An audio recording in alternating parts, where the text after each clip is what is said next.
নমস্কার বন্ধুরা, আজকে আমি শেয়ার করবো আপনাদের সাথে টেস্টি একটা ফিশ ফিঙ্গারের রেসিপি। তো তার জন্য আমি নোটে মাছ নিয়েছিলাম কিছুটা, বিনা জলেই সেদ্ধ করে নিয়েছি আর কাটা ছাড়িয়ে নিয়েছি। পেঁয়াজ, আদা, রসুন, কাঁচা লঙ্কার একটা পেস্ট বানিয়ে নিয়েছি। ধনেপাতা, পুদিনা পাতা কুচিয়ে নিলাম। কড়াতে তেল দিয়ে আদা রসুনের পেঁয়াজের পেস্টটাকে ভালোভাবে কষে নেবো। ওর মধ্যে একটু হলুদ গুঁড়ো, কাশ্মীরি লঙ্কার গুঁড়ো আর গোলমরিচের গুঁড়ো দিয়ে ভালোভাবে নেড়ে নিয়ে ওর মধ্যে ওই বেছে রাখা মাছটা, কাটা ছাড়িয়ে রাখা মাছটাকেও ভালোভাবে দিয়ে কষে নেব। ধনেপাতা আর পুদিনা পাতাটাকেও ওর মধ্যে অ্যাড করে দিলাম। আর হয়ে গেলে একটু গরম মশলাও দিয়ে দেবো। ব্যাস রেডি মাছটা। এবার ওর মধ্যে আমি ফ্রেশ ব্রেডটাকে ক্রাম্প করে নিয়েছিলাম, সেটা দিয়ে একটু টাইট টাইট করে মেখে নেব। আর ছোটো ছোটো বল কেটে ফিঙ্গারের শেপ দিয়ে নেব।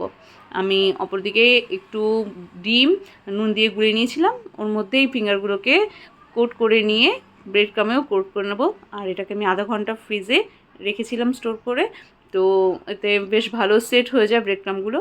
আর তেলে, গরম তেলে আমি এবার লাল লাল করে ভেজে নেব। ভালো লাগলে অবশ্যই একটা লাইক, কমেন্ট, শেয়ার করে দেবেন। Thank you.